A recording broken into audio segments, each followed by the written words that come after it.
Okay. Yes, so let's get this going.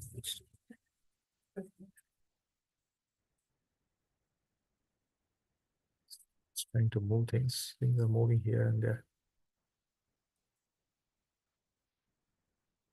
Okay. This, like this. Yeah. Yeah. Okay. So So some stability. Yes. Okay. Some stability. All right. So I think we'll get started. ॐ अज्ञानतिमिरन्धस्य ज्ञानाञ्जनशलाकया चक्षुरुन्मिलितं येन तस्मै श्रीगुरुवे नमः। श्रीचैतन्यमनोभीष्टं स्थापितं येन भूतले स्वयं रूपः कदा मह्यं ददाति स्वपदान्तिकं।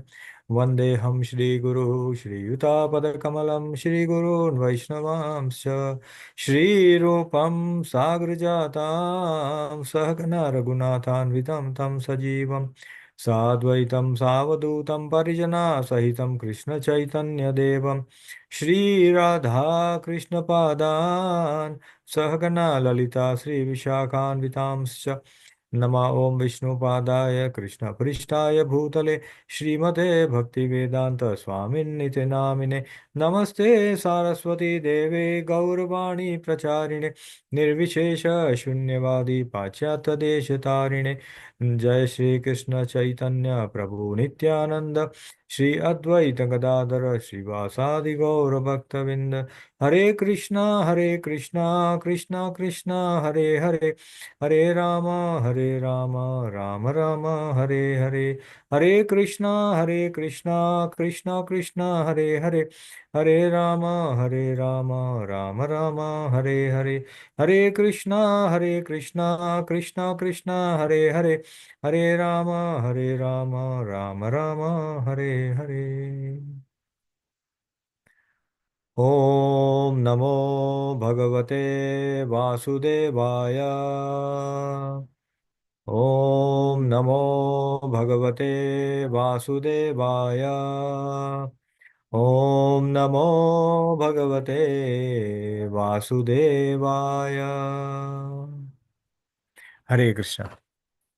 So thank you very much, dear Hare devotees, for Krishna. giving your valuable association. Very, very grateful to all of you for joining today evening. I know you have the similar temperature experience that we are having here for many days because of the snowfall, and I'm sure some kids have good time to build some snowman and all that. So yeah, but let's dive into this wonderful chapter that we have been reading. The chapter is titled as Pandavas Retire Timely. So this is a very beautiful chapter, and we have read verse 11 and 12 last time, but we'll just recap and then continue with another verses. Try to finish the section today. The section which talks about Arjun is praying his gratitude to Krishna in front of Yudhishthira Maharaj. So we'll go from there. Okay. So before we begin, I just want to pray that. Okay, you are able to see the screen, right, everyone?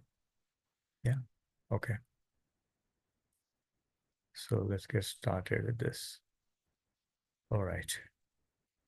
So this is a chapter titled as Pandavas Retire Timely. But before I want to begin, that whatever that I'm going to speak, I'm going to read from Srila Prabhupada's purport, Acharya's commentary, the classes that I listen to. So if there's any uh, good thing is found, it is all because of those advanced Vaishnavas and our Gurudev and our Parampara. So may all glories to go to them. And if there's any error, any mistake that you may see, it may be solely mine. So please forgive me. And I request all of you to please pray for me and bless me so that right words come at the right time, which will help us ignite the bhakti in our heart, and we can serve in Srila Prabhupada mission. And at the same time, we perfect our life in this life. With that, I would like to pay my obeisances to all the Guru Varg and all the senior disciples who I listen to and take inspiration from. Vancha kalpatarubhyascha kripa sindhubhyevacha पतितानां पावनेभ्यो वैष्णवेभ्यो नमो नमः। अनंत कोटि वैष्णववृंद की जय। श्रील प्रभुपाद की जय। So yeah, so let's go to the verses that we have been reading. So we read till verse number 11, where different things were being spoken about. So verse 12, 11 and 12 is what we read last time, right? Oh, sorry. Yeah, 11, where we talked about how Krishna saved Pandavas from Durvasa Muni's anger. There was a plan of Duryodhan to get the Pandavas cursed by Durvasa Muni. But Krishna, who is always well-wisher of his devotees, comes at the rescue of his dear devotees, that is Pandava. And then we can see how wonderful this pastime is. So this shows how Krishna is a Bhakta Vatsal, how he loves his devotee and is always ready to protect his devotees. Only thing is that we have to just become his devotee. We have to completely surrender to them. For example, when Pandavas and Draupadi could not see anything in the Akshay Patra, what did they do? They only prayed to Krishna that Krishna, please save us. Only you can help, right? So similarly, when we are completely surrendered to Krishna, Krishna will reciprocate. Krishna sees that we have no one other than him to help, and then he will extend his arms to support us.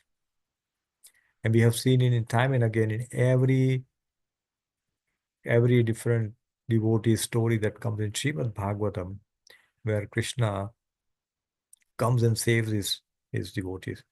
And also Krishna tests his devotees. Krishna will also test, right? So this is the one thing that we should always learn, that if we surrender to Krishna, then Krishna will always be by our side, always be by our side. Only thing that is required is the faith. We know that we start this bhakti with faith, ado shraddha, tata sadhu sangha, and bhajan kriya. But the shraddha that we have is a komal shraddha. Means we have shraddha, means okay, we understand Krishna is a supreme person. We understand we need to serve him. But at the same time, we also have a lot of faith in our own strength, our intelligence, our prosperity, our power, all these things. We still have that.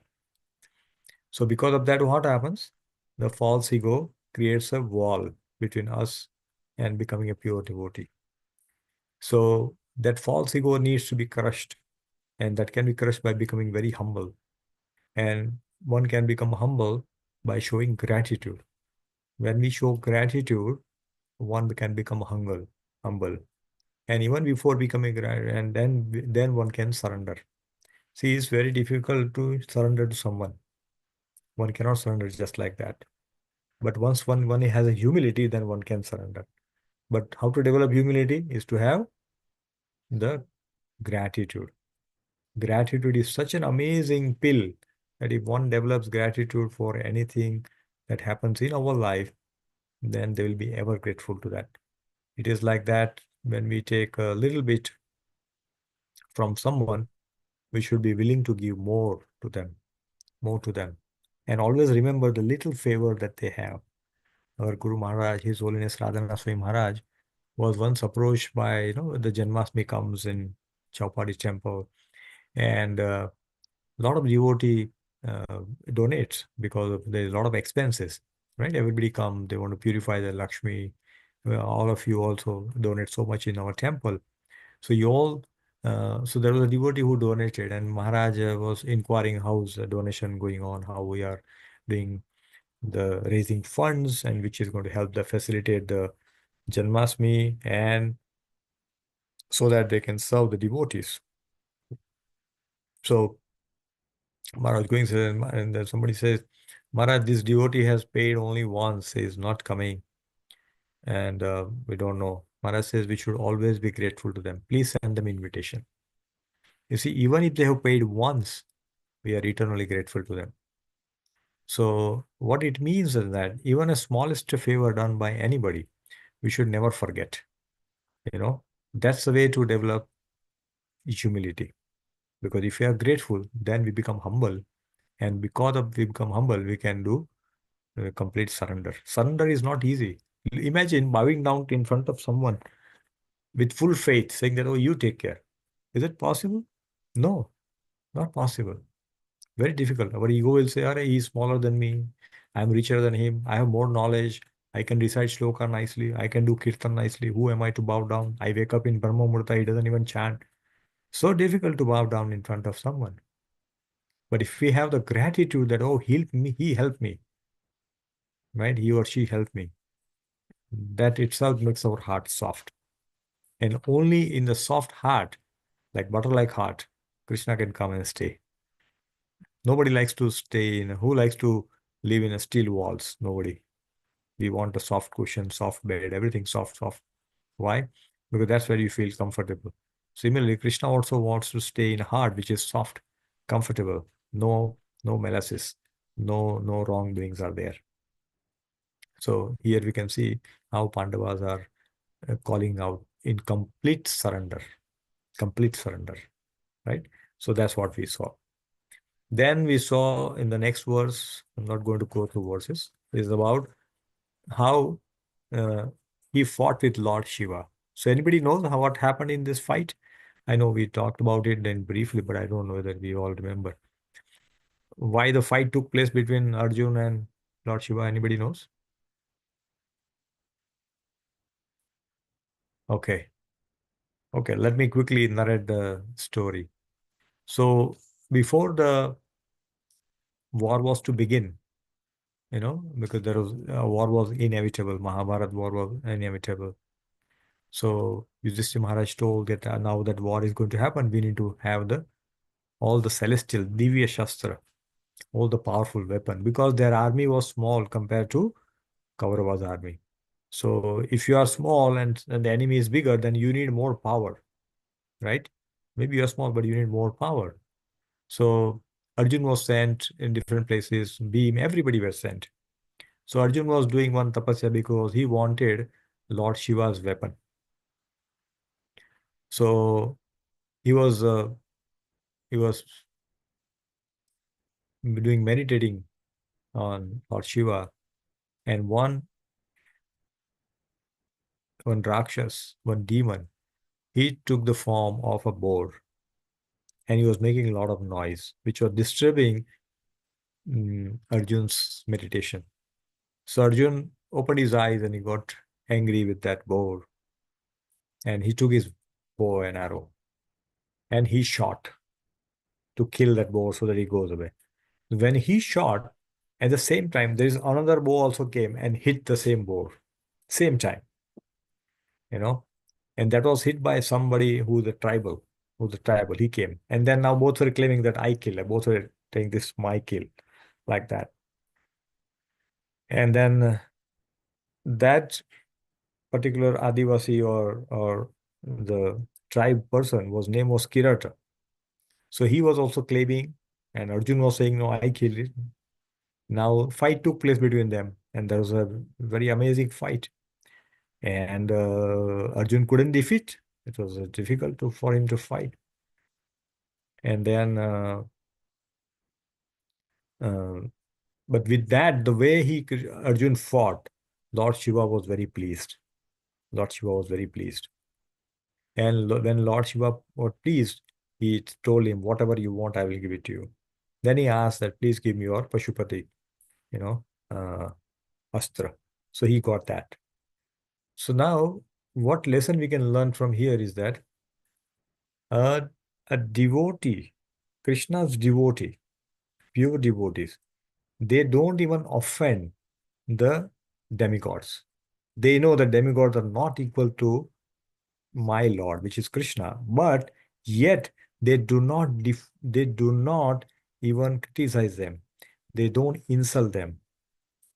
This is the greatness of Krishna's devotees. And the other side, if you see, Lord Shiva's devotee, who are those? Ravan. What does he do? He offends the Supreme Personality of Godhead, Lord Ram. So we can see a very classic difference between the devotee of the Krishna and devotee of the demigods. Devotee of the demigod sometimes got so blinded, they don't even know who the Supreme Lord is. Hiranyakashipu, he got all the blessings from demigod Brahma. But what happened? He ended up offending Vishnu. Ravan, same thing. Uh, Vikrasur is the same thing. Vikrasur, also known as a Bhasmasur. Same thing. He was a devotee of Lord Shiva. Lord Shiva gave him a boon. And whom he was trying to test with? Lord Shiva himself.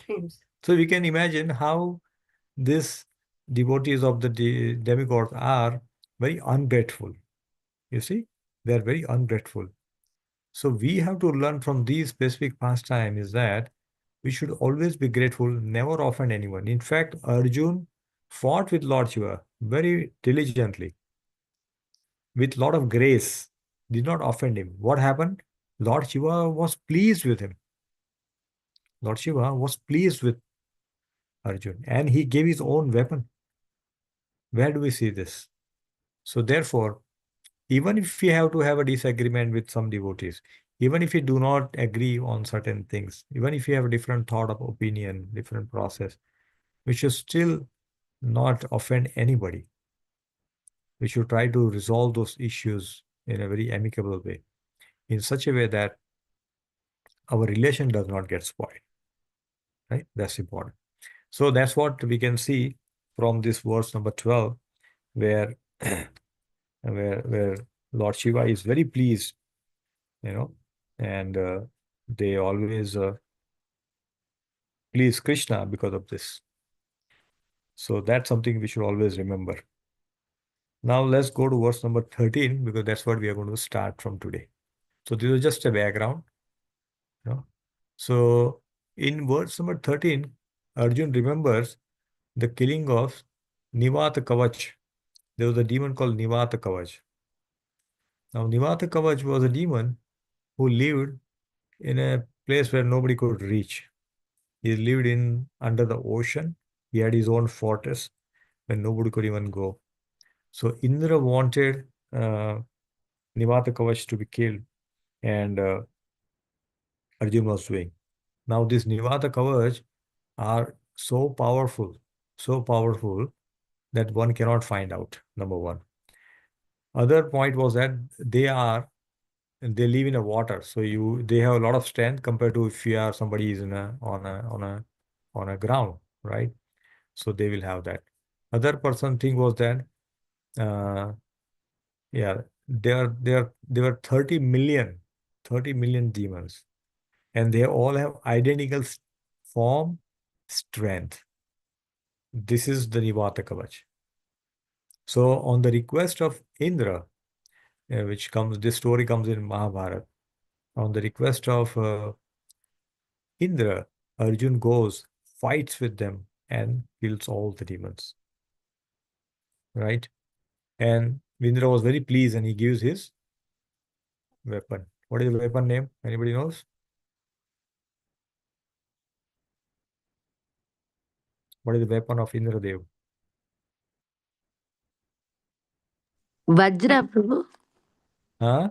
Vajra. Yes. Vajra, correct. Indra Vajra. Yes, Vajra. Which was made from where? Anybody knows? I'm sure you know it. How the Vajra is made. Vajra is Uh, thunderbolt, basically. It is thunderbolt. yes. I think from the Vritrasura something, Prabhu.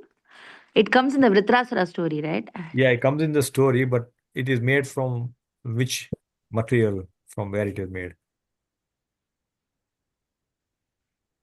Bone or something. Yeah, it is made from bones of Datichi Rishi. Ah, okay. Ah, It is made from a bone of a Datichi Rishi. So that is a very, yeah, I think we talked about it some time ago.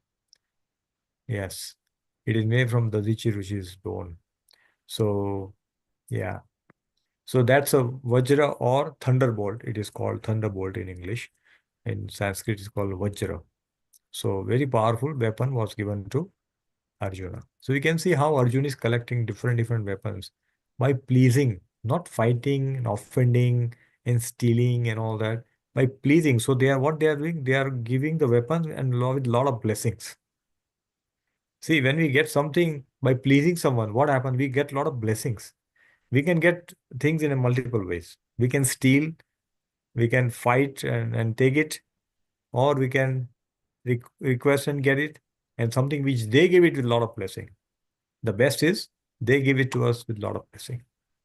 So that's what is happening with Arjun. So let's recite this verse and then we'll go next. So verse number 13. तत्रैव मे विहरतो भुजदण्डयुग्मं गाण्डीवलक्षणं मरातीवदाय देवः सेन्द्रासरित यद् अनुभावितम् आजमीध तेनाहमद्य मुषितपुरुषेण भूमना. Okay. Is Rishit there? Rishit, would you like to read the translation, beta? Yes, Prabhuji. Hare Yeah, Krishna. please. Hare Krishna, please go ahead.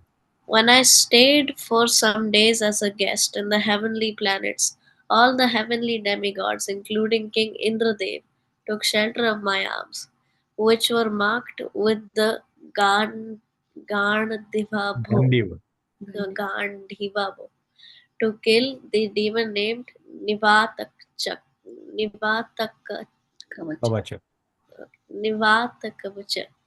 O king, descendant of Ajambhidha, at the present moment I am bereft of the supreme personality of Godhead, by whose influence I was so powerful. Hare Krishna. Hare Krishna. Thank you, beta. So look at this. Arjun is saying, I defeated the Nivata Kavach with his Gandiv.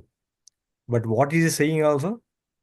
He's saying, because of Krishna, I had that power to kill Nivata Kavach. He is not taking glories that, oh, I was the best archer, I was the best student of Dronacharya, and therefore I was able to kill. No.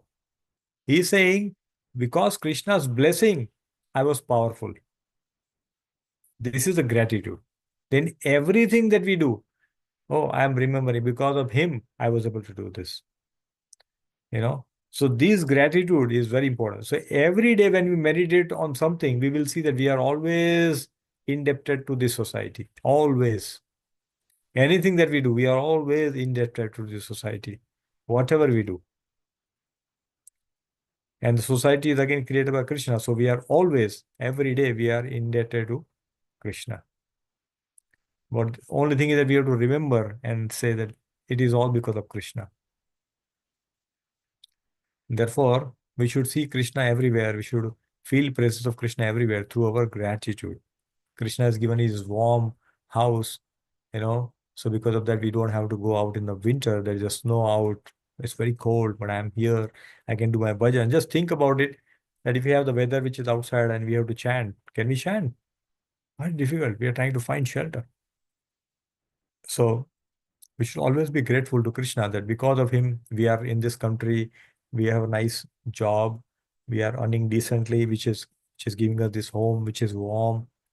We don't know what's happening outside, but here we are very comfortable. And with that gratitude, if we chant, just imagine how wonderful our chanting will be. We'll always be able to chant very nicely because there is a gratitude, the ingredient called gratitude. So that we should always try to remember. And in purport, Srila Prabhupada writes that the heavenly demigods are certainly more intelligent, powerful, and beautiful. And yet, they had to take help from Arjun because of his Gandiv bow, which was empowered by the grace of Lord Krishna. Indra and all the demigods, they are more powerful than human beings on the earth, definitely. But look at it. Here, they ended up taking help from Arjun, saying that Arjun, please help, because we are not able to defeat. We don't know where this Nivata Kavach is. Can you come and help? And Arjun comes and helps. And why? Because Gandiva was empowered by Lord Krishna, not by anybody else. Lord Krishna is empowered. And Prabhupada writes further, the Lord is all powerful, and by his grace, his pure devotee can be as powerful as he may desire. And there is no limit to it. Just see this statement, how powerful this is. Prabhupada is saying the devotee can be as powerful as who desire, as Krishna desires. So Krishna can make his devotee even powerful than him sometimes. So this is the power of Krishna, that his devotee can be empowered so much.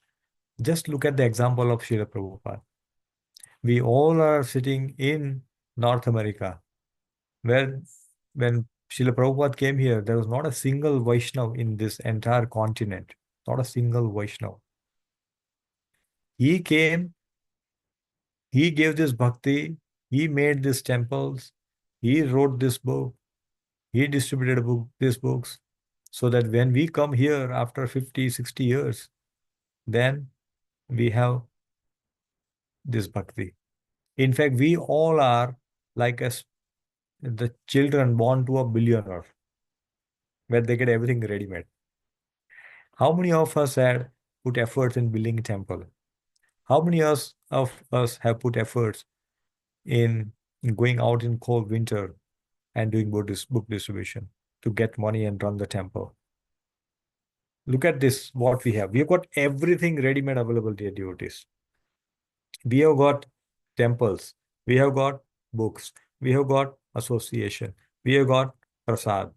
We got Bhakti Vriksha running, because that's how Prabhupada preached. We got association of great sadhus. Everything is available to us. Then what is stopping us from doing bhakti? Ourselves. Only us, we are stopping from doing bhakti. Only we are stopping ourselves from doing bhakti. But everything is there. Like a spoiled child who has got everything, but he doesn't know how to live life, and their life gets spoiled. So we have got all these things on a golden platter. And now if we don't do our bhakti nicely, then who to blame? We cannot say, this temple was nice, not good. This prasada was not good. I couldn't get the books. I couldn't get the prasad. I couldn't get into temple. Nothing of that sort. Everything is there. Look at Veda base. It's free of charge. So we cannot have a complaint that I don't have Bhagavatam, I don't have Chaitanya Charitamrita. No. Everything is available free of cost. So how much greatness or gratefulness we should have towards this whole process? We should have such an amazing gratitude for Srila Prabhupada and his devotees, right? And Prabhupada further writes, and when the Lord withdraws his power from anyone, he is powerless by the will of the Lord. Krishna can give power, Krishna can withdraw power. At the same time, he can do it. Arjuna was empowered to fight. And then when the fight was over, he does not need that much power. So Krishna withdrew and said, okay, now you don't need that much power. You just continue your normal duty. So this is Krishna. He will empower us as much as we need it, then he will take it away. Then we should not feel, array, I had power, sometime it's gone. What happened? No. It was on a loan given by Krishna. Now that is taken away. You see? So this is very, very important learning that we are seeing in this particular verses, that we should always, always, always be very grateful. Arjun is teaching us from the whole conversation that we should be very, very grateful. We should always develop the gratitude in our life. It is not possible to do anything without gratitude. Very difficult. Okay, let's go to next verse. Verse number 14. So this is a very beautiful parva which comes in the 13th year. Pandavas had to live incognito. They had to live incognito, and they were living at King Virata's kingdom, and they were doing different roles. Like Bhim was a cook, he was cook, and Arjun was Brihanalla, who was teaching dances to his daughter Uttara, like that, So this story is where the Kauravas comes. They had a clue that Pandavas are residing with King Virat. They had a clue. They got some message. So they came and saying that let's take the cows away so that when Pandavas come out and show their faces, we can identify them. So they have to again go into forest for another 12 years. That was the condition. So they were herding all the cows of King Virat. And King Virat told his son to go and fight. So his son comes and he goes there, and Arjuna becomes a charioteer at the time. And they all come there. And now what's happening? The son is perplexed seeing the army of Kauravas because all the Maharathis are there, all the great Maharathi. So now he's afraid of, oh, how can I fight? Then Arjun said, don't worry, I'll take care of that. Well, he says, all right, you are a dancer. How do you don't know anything about this? So he says, what will you do? Then Arjun says, no, no, I am Arjun. I'm not Brihanalla. Then he doesn't believe, the prince doesn't believe. So Krishna, Arjun tells his all 10 names that are used in this. And this is, I will take care of that. Then he fights and he regained all the cows that was taken by the Kauravas. So you can see how much power Arjun has got. And it's all given by whom? By Lord Shri Krishna. So he's remembering all those things. He's remembering Hare all Krishna, the Prabhu, I different. have a question. Yes, Madaji? So, Prabhu, during this time, were they not supposed to be in incognito? Yeah, they were incognito only. So when he became a chariot driver, was He was still like, Brihanalla. He was not showing his identity. He fought as a Brihanalla only. okay, okay, got it. Yeah, he Thank was you. fighting as Brihanalla. So nobody knew. And yeah, he fought. So he was able to recapture all the cows that were taken away. So this is very uh, very beautiful. If you read the Mahabharata, these particular pastimes, especially in the incognito, are very wonderful. So we'll recite this verse and then we'll quickly see the other things. I'm just telling the stories behind this, so we all, when we read the words, we can feel the story behind it. So this is the story. So let's go to next verse number 14. That we say, Yad Bandava Kurubalabdimanantaparam Eko Rathena Tatriham Atirasatvam Pratyaritam Bahudanam Chamaya Paresham Tejaspadam Manimayam Charit Shirobhyah. Okay. Who wants to? Is Robert Prabhu there? Robert Prabhu, would you like to read the translation?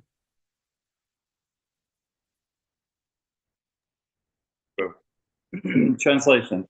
The military strength of the Kauravas was like an ocean in which there dwelled many invincible existences, and thus it was insurmountable.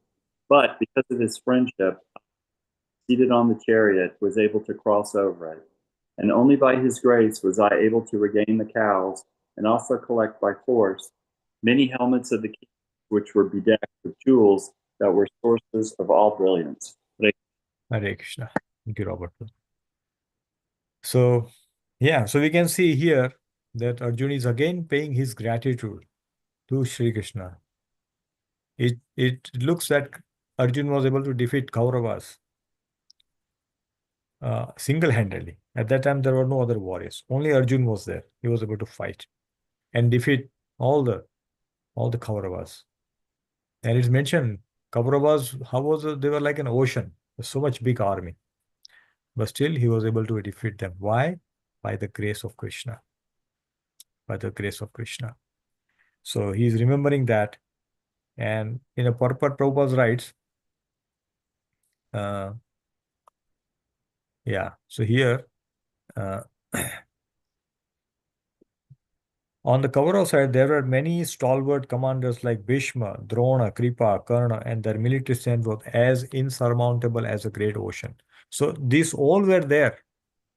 When the cows were being taken, all these great warriors, Maharathis, were there on the side of Kauravas. And Arjun defeated them single-handedly.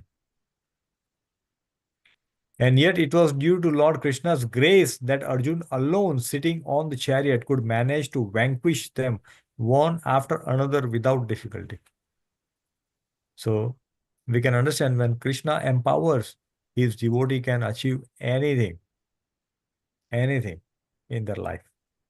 So we should never underestimate the power that a devotee could possess.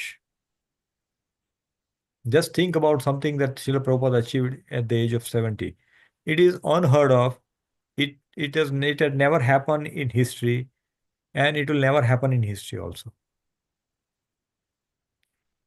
He was empowered by Krishna, therefore he was able to come here and establish ISKCON just because he was empowered. We have come in Toronto, similar kind of experience for Srila Prabhupada. We are feeling so cold, don't like to go out. Prabhupada had not so many gears. Prabhupada was traveling in a bus which was not like heated. At the time, there were no heated buses and all that. But he was traveling, and see how much he has accomplished because he is empowered. So when a devotee gets empowered, and in the previous purport we just wrote, right, that devotee can be as powerful as Krishna desires, and Krishna can also withdraw to make sure the devotee doesn't become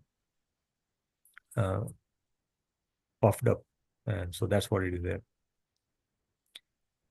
And then Prabhupada further writes that when the Pandavas were living in the place of Virat incognito, the Kauravas picked a quarrel with King Virat and decided to take away his large number of cows. While they were taking away the cows, Arjun fought with them incognito. So here is Mata, your response.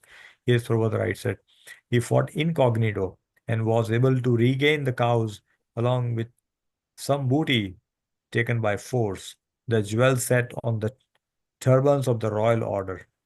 Arjun remembered that all this was possible by the grace of Lord. So here, every moment Arjun is remembering. This whole episode that we are reading is reminding us that how to be grateful, how to always remain humble and be grateful to what others have given to us, what Krishna has given to us. We should always be grateful to that. So this section that we are reading is like, teaching us how to show our, express our gratitude. That's what it is showing. Okay. So let's go to the next verse number 15. So, yeah. So duration of life of Kaurava's army was withdrawn because, they defeated. So that's what it is going to come now. So let us read this verse. Yo Bhishma Karna Guru Salya Chamaswa Adabrar Rajanya Varayaratha Mandala Manditasu Agre Charo Mama Vibho Rathayuthapanam Ayurmanamasi Chadrisha Sah Oja Achat. Yes, I see Mahi is there. Mahi, would you like to read better? Yes, Hare Krishna, please read translation. it was he only who withdrew the duration of a life from everyone, and who in the battlefield withdrew the Speculative. speculative power and strength and enthusiasm from the great military Phalanx. phalanx made by the Kauravas, headed by Bhishma, Karna, Karna, Drona, Shalya, Shalya, etc. Their arrangement was expert and more than adequate. adequate, but he, Lord Sri Krishna, while going forward, did all this. Hare Krishna. Hare Krishna. Thank you, beta. Reading so nicely. Thank you. So, Yes. So here it is talked about the how he was able to defeat all these great warriors. All these names that were just read are not any ordinary warriors. They are not ordinary.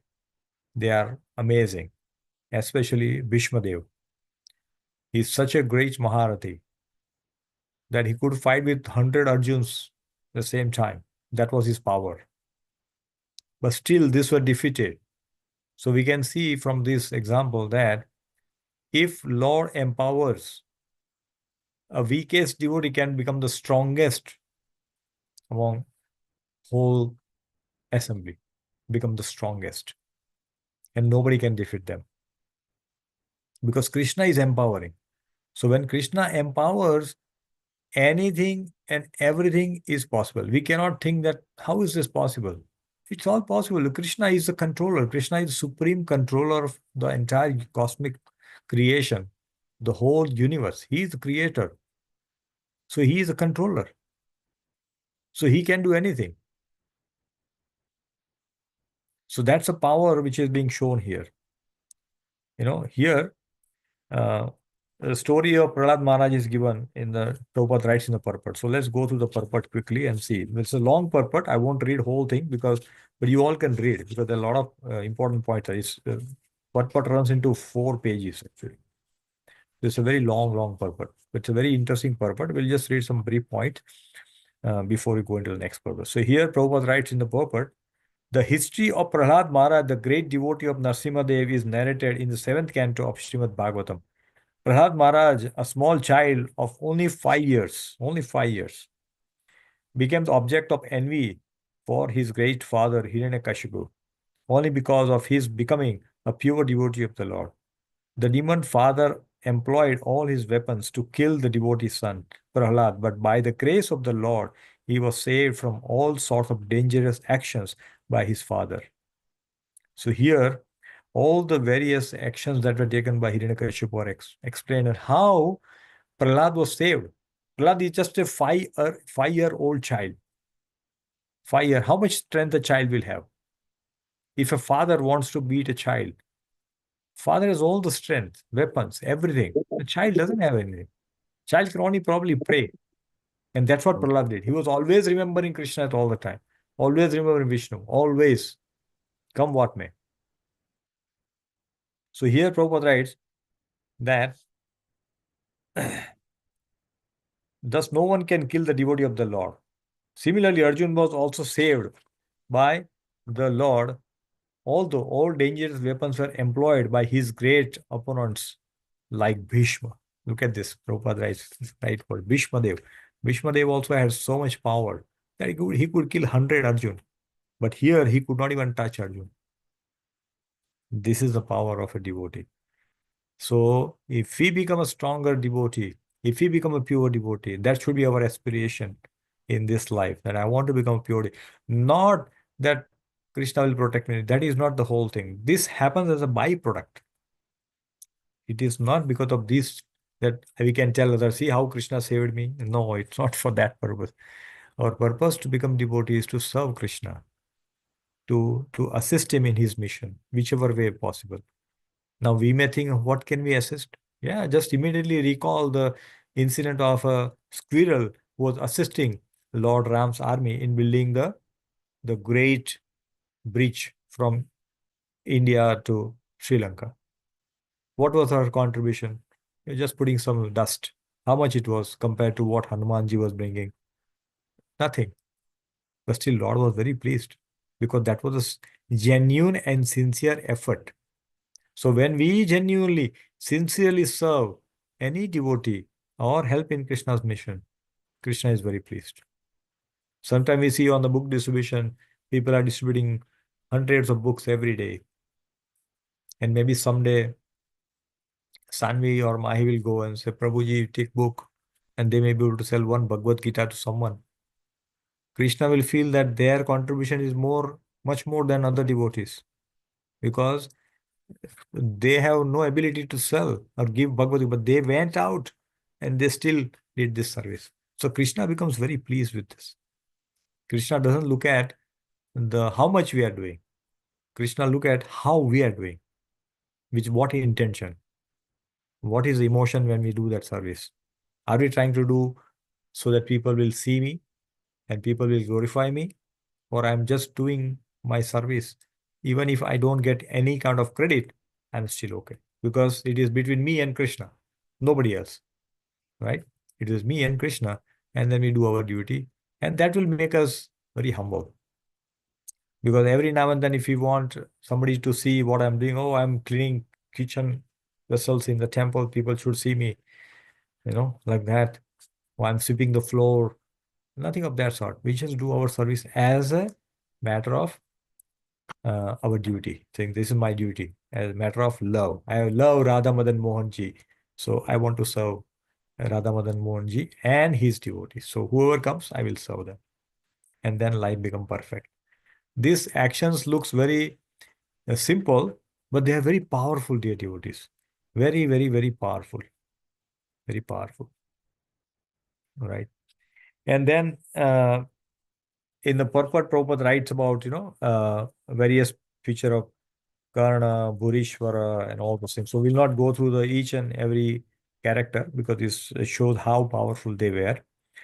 Just to tell that how Arjuna was able to defeat by the grace of Krishna. So Prabhupada is giving this explanation. How merciful it is. Prabhupada could have just written those things, saying that, yeah, Karna, Bhishma, everybody got defeated. But he gives so much details that how they were so powerful. So Prabhupada is very merciful, very kind to give the details to us. Everybody's strength is being mentioned in that. So yeah, that we can do. Okay, so now let's go to the next verse, which talks about the invincible weapons. So this is also talks about the weapons that uh, the opposite party, that is Kaurava, held in with them. They had so many astra, divya astra, or we can say celestial weapons that could kill anyone. But because Krishna was present, because Krishna was a charioteer of Arjuna and he was present on the battlefield, he ensured that Pandavas were safe. Pandavas were completely safe because they were completely surrendered to Krishna. They were completely surrendered to Krishna. So he's remembering all that. And who are the generals? Bhishma, Drona, Karna, Bhurishwara, Salya, Jayadratha, and all these names he is taking. And those explanations of those are given in the previous. But let us just read this verse and then we'll discuss. So let's read this verse. So is it hold on, I think this is I was reading the verse number 16.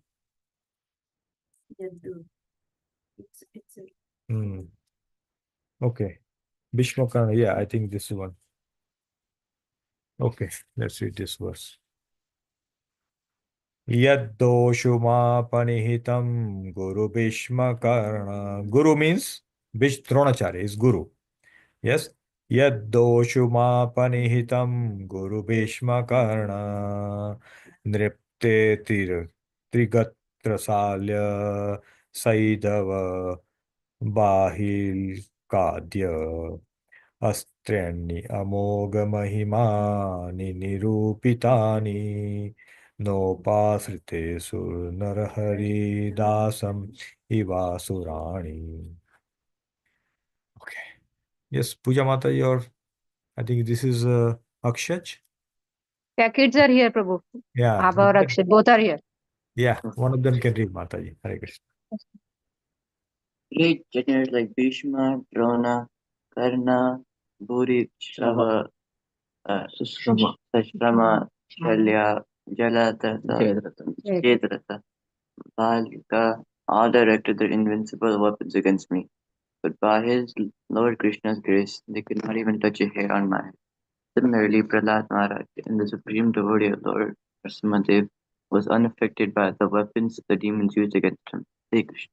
Hare Krishna. So you can see Arjuna is not thinking because of I was powerful, I was able to defeat all of them. He is saying because Krishna was present, he saved me from all that. He saved me. So can anybody tell me how Arjun was saved when Karna shot arrow? Anybody knows?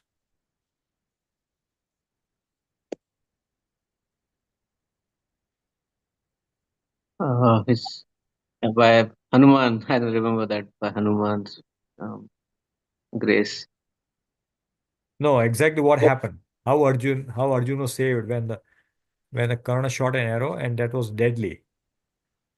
Was it Arjun, uh, yes. got him to he got Karna to shoot the weapon at Gat? What was that, Robert Prabhu? Say that again. What was it because they got Karna to shoot his weapon at Gatotkacha? No, Ghatotkacha was killed by him. That is right. But I'm talking about the arrow which was shot by Karna to kill Arjun. Prabhuji, But Arjun was saved. Yes. I think it hit his helmet. Yeah, but how? Mm, That's correct. He hit the helmet, not the head. But how? Did The chariot was did lifted, Krishna or the chariot chariot moved. he lowered the chariot? Krishna Yes. The Krishna pushed the chariot down with his feet. He saw that that arrow is coming, which will kill Arjun. So he pushed the chariot down. So instead of hitting his forehead, it hit the helmet. You see, there is so much distance. So Krishna pushed the chariot so hard that the wheels of the chariot went inside the sand, and then the chariot lowered itself, and that's how he was. Because Arjuna was fighting, he was little negligence at that time. He was fighting, and but Krishna, who is Antaryami, he knows that this is going to happen to my devotee. I have to protect him, and he pushed the chariot down, and that's how Arjuna was saved. Yes. So thank you, everyone. So this is how uh, we can see that the Lord is always thinking about the safety, the wellness of his devotees, and will do anything to save them. And he saved. These are the examples. We should not think these kind of things as an ordinary actions, dear devotees. These are very, very uh, loving action which the Lord is reciprocating towards his devotee. Saying that I love my devotee, I cannot let my devotee get harm, and I will do anything to protect them. And that's what all these actions are showing. And therefore, Arjuna is so much grateful.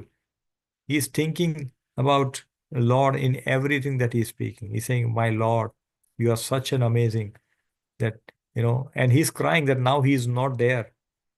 He's in such a grief. As the chapter begins, we saw that he is not even able to speak. He is not able to even speak. His voice is choked. He can't speak because he has got so much love and affection and gratitude for Krishna. And now he is no longer there. And therefore, this is what is happening to him. Right? So, yeah. And in the, yeah. So we should always remember that, that being grateful to Krishna will help us develop kind of a humbleness. And our Guru Maharaj says that His Holiness Radhanath Swami Maharaj mentions that there is no workaround, there is no alternative to verse number 3 of Shikshashtakam, which goes like this: Trinadapi sunichena taror eva sahishnuna amanina manadena kirtaniya sadahari. So there is no workaround. We cannot go back to Godhead without making sure that we have developed these qualities in our life, which is what? Like be humble as a blade of grass, be tolerant as a tree, don't expecting any kind of respect, and at the same time respecting everyone. These things are required to become a wonderful devotee. Therefore, we should always remember these words again and again and again, hammer ourselves with that. It's very difficult to become Trinadapi Sunichana Taroreva Saishna. I mean, somebody says, how can I be so tolerant? I'm doing so much, but people are just pointing fingers and all those things. It's very difficult to live by these verses. But if we surrender to Krishna, then Krishna will empower us to tolerate all the calamities, all the issues that happens around us.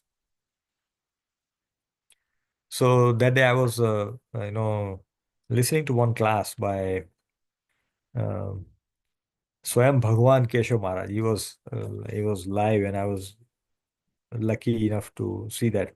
So he was telling me that how we can become, for example, become flexible in the sense that spiritually, you know.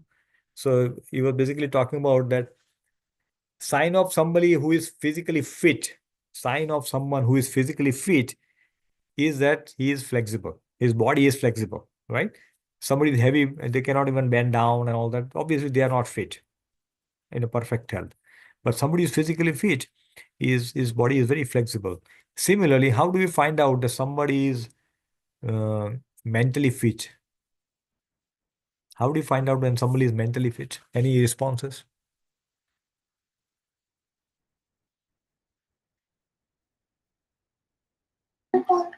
They're calm, Prabhuji. They remain calm, okay? Good response. What else?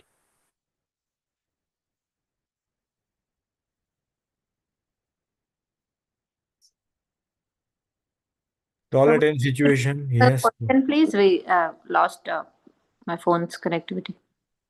No. So we are saying, how do we know that somebody is mentally fit? What are the some symptoms?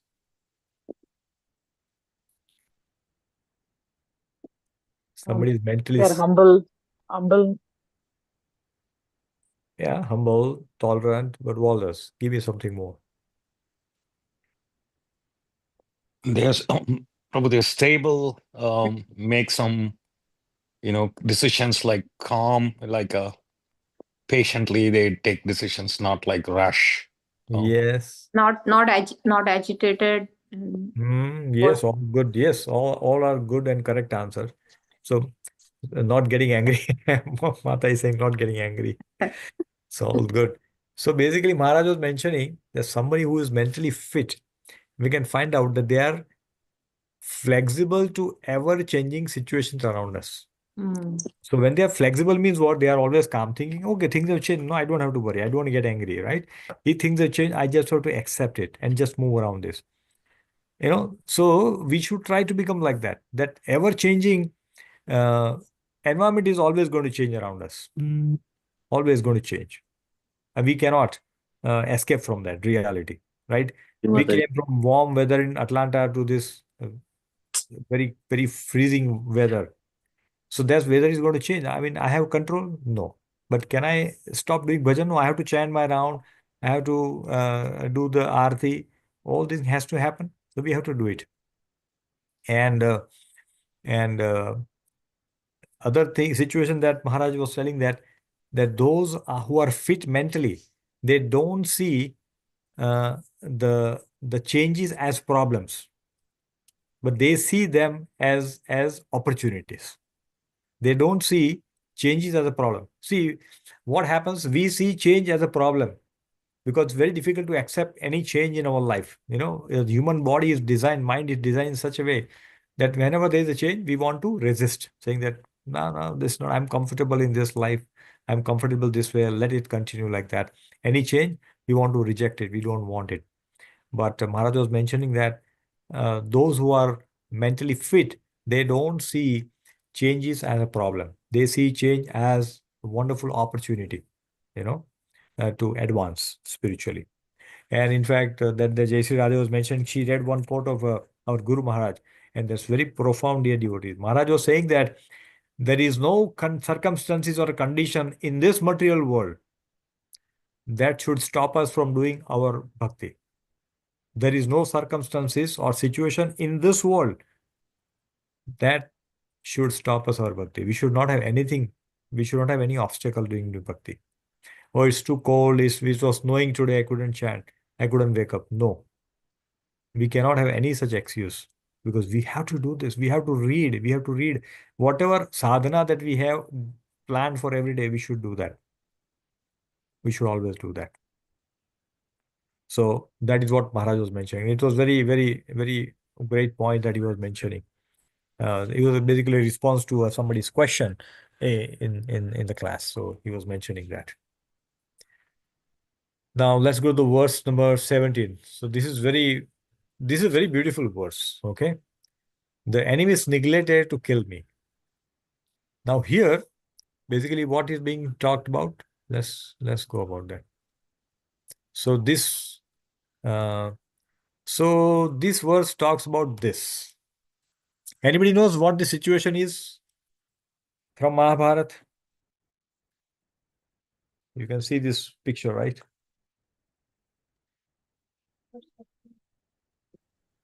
Karna's chariot got stuck. No, I think no. This is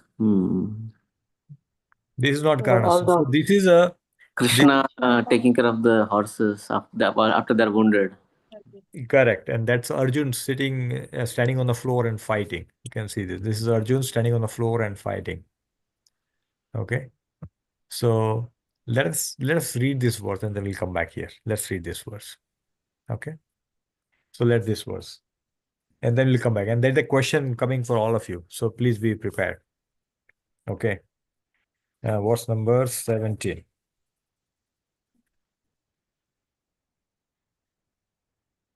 सौत्यवृत कुमतिना तिन्दैश्वरो मे यत्पादपद्मम् अभवाय भजन्ति भव्यः मां श्रान्तवाहं हरयो रथिनो भुवि स्थं न प्राहरण यद अनुभावनिरस्तचित्तः. Okay. So, Abha is there, if she can read the translation? Yes, Guruji. Yes, Hare Krishna. Hare Krishna, it was by his mercy only that my enemies neglected to kill me when I descended from my chariot to get water for my thirsty horses. And it was due to my lack of esteem for my Lord that I dared engage him as my chariot driver, for he is worshipped and offered services by the best men to attain salvation. Hare Krishna. Thank you, Bera. So now let's talk about this picture. So Arjun is, as the word says, Arjun is on the ground fighting, and Krishna is here taking care of the horses. So when this situation happened, on what day, what situation this happens, I want to know from you. Okay, I want to hear from all of you. Whatever, I mean, there's no right or wrong answer, dear. We are all trying to understand. This is to, make sure that we understand how the Mahabharata war will happen. And these are like some detail which we miss. Normally, we remember how the fighting happened, how Arjun got killed, how Karna was killed, how Abhimanyu was killed, how all this were killed. We know all these things. But this is a detail which sometimes we miss. So, and Arjun is remembering that. So we can how important and how significant this event is. Because it is in Bhagavatam, that means it is very important point. So yes. Any clue? Anyone? Okay. When you say? And then what? What happened? What is this day? Abhimanyu killed is correct, but what is that day? Which day is this?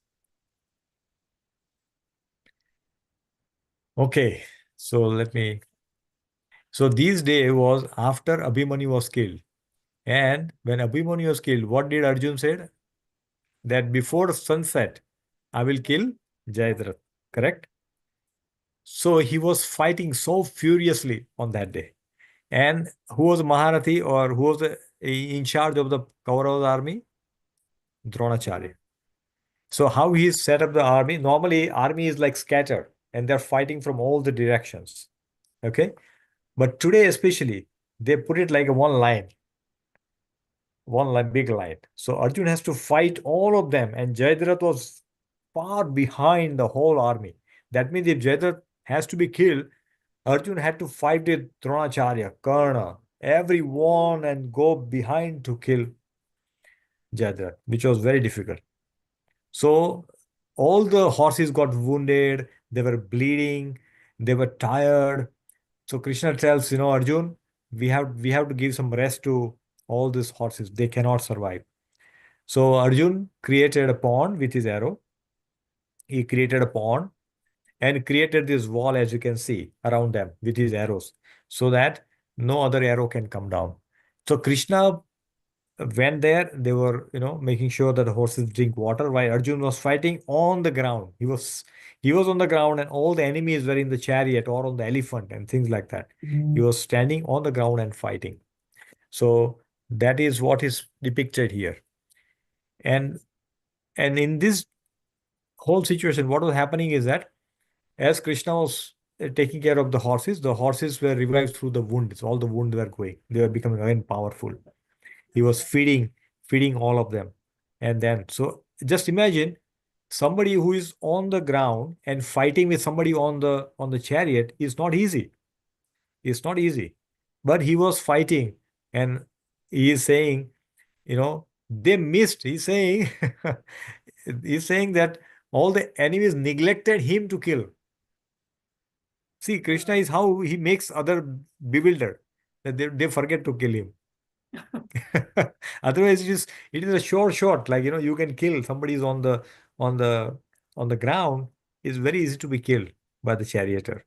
That's why in a normal war there is a rule that charioteer should fight with the charioteer. Somebody on the elephant should fight with somebody on the elephant. Like, there are rules. Nowadays nobody follows that, but those are the rules. But this is how it was.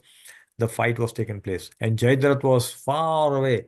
So Arjun had to kill, and he was tired. He was fighting fiercely because time was running out. Already it was afternoon, and there was no sign of Jayadratha being seen. So, but then Krishna tells Arjun, so I will take care of the horses. You let them drink water. We'll feed them. We'll rejuvenate them, and then you begin on the chariot. So he's thinking that when I was on the ground, nobody killed me. How is that possible? It's only by the grace of Krishna that they forgot to kill me. That's what he's saying. He's saying they forgot to kill me. That's what Prabhupada writes in the translation. You see, they neglected to kill me. So how can somebody neglect in such a warfare where their prime enemy is on the ground and they have all the means to kill that person, but they don't do it? It is only by the mercy of Krishna. Krishna says, I give you the forgetfulness, I give you the remembrance. That's what Krishna does. And Krishna did exactly here. We can see this example. Yeah. So this is a very wonderful pastime that happens. And that's what, when we study Prabhupada's purport and all that, they are very wonderfully explained. So, but he's also feeling that I engage him in as a charioteer. Oh, he was feeding grass. He was taking care of my, I mean, just think about that. As the richest person of the world is doing some kind of slavery in our home. He's cleaning our car and all that. How is it possible? Just think, like, Elon Musk is cleaning car of his one of the employee. Okay, let me clean your car. Or I will drive you to the Walmart or a grocery store. Can that ever happen? No. But look at here. And Krishna becomes subservient to his devotee. Therefore, bhakti is not given to everyone. It is not given to everyone. It's not possible. Because then Krishna will become their servant. So therefore, it is not like that. So this is a very wonderful and beautiful pastime that is, mentioned here. And Prabhupada writes, very wonderful points in this. Here on the battlefield of and we'll read this because I think it's important to know that it shows the power in the previous yugas compared to what happens in this. So let's read the purport. The Supreme Lord, the personality of Godhead Sri Krishna, is the object of worship both by impersonalists and by the devotees of the Lord. The impersonalists worship his growing effulgence enchanting from his transcendental body or eternal form, bliss and knowledge, Satchitanand. And the devotees worship him as Supreme Personality of Godhead. Those who are below even the impersonalists consider him to be one of the great historical personalities. The Lord, however, descends to attract all by his specific transcendental pastimes. Thus, he plays the part of the most perfect master, friend, son, and lover. His transcendental relation with Arjun was his friendship. And the Lord therefore played the part perfectly. He did his with his parents, lover, and wives. He did all that. That's what he's doing with his friend. While playing in such a perfect transcendental relation, the devotee forgets by the internal potency of the Lord that his friend is son or son is a supreme personality of Godhead. Although sometimes the devotee is bewildered by the acts of the Lord. After the departure of the Lord, Arjun was conscious of his great friend. But there was no mistake on the part of Arjun, nor any ill estimation of the Lord. Intelligent men are attracted by the transcendental acting of the Lord with pure, unalloyed devotee like Arjun. Now here, this is the important point that Prabhupada writes. In the war field, scarcity of water is well-known fact. In a war, where will you have water? Somebody will not come like giving Bisleri bottle to everybody. Like in our long program, people give, when we go devotees home, they will say, Bisleri water. Okay, take this water. And you drink it in the long classes. But there is no, in a warfare, nothing like this happens. Nobody is giving Bisleri. But he says that water is very rare there. Both animals and men working strenuously on the war field constantly require water to quench their thirst. Especially wounded soldiers and generals feel very thirsty at the time of death. And it sometimes so happens that simply for want of water, one has to die unavoidably. But such scarcity of water was solved by the battle of Kurukshetra by means of boring the ground. So how did was boring done? We know the boring is there everywhere nowadays. Bore well where you draw water. In India is very prominent. Here also it is there. By God's grace, water can be easily obtained from any place if there is a facility for boring the ground. The modern system works on the same principle of boring this ground, but modern engineers are still unable to dig immediately wherever necessary. But when a devotee works, what he does, he immediately shoots the arrow and immediately the water comes out. Can you give me an example where similar situation was done, where the arrow was shot and the water came out? When Bhishma was dying. Yes, very nice. Thank you. Yes, when Bhishma was dying, Arjuna hits the arrow on the ground and the water comes and it goes directly into the mouth of Bhishma there. Very nice, very wonderful. Thank you. So we can see the devotee is empowered to do this. Devotees are empowered immediately. Just today, so we have to have so much knowledge. Somebody has to go and say, here there is the water, there is no water here. There's some some mechanic machine they use to find out where the water body is. But look at the devotees are so empowered that they say, okay, here is the water. Water will come out. Like Prahlad Maharaj, he says, yes, Lord is here in this pillar, and the Lord comes out. So this is the empowered devotees. That's the point which we should try to understand. It appears, however, from the history as far back as the days of Pandava, the big generals like Arjun could at once supply water even to the horses. And what to speak of man by drawing water from underneath the hard ground simply by penetrating the stratum with a sharp arrow, a method still unknown to the modern scientist.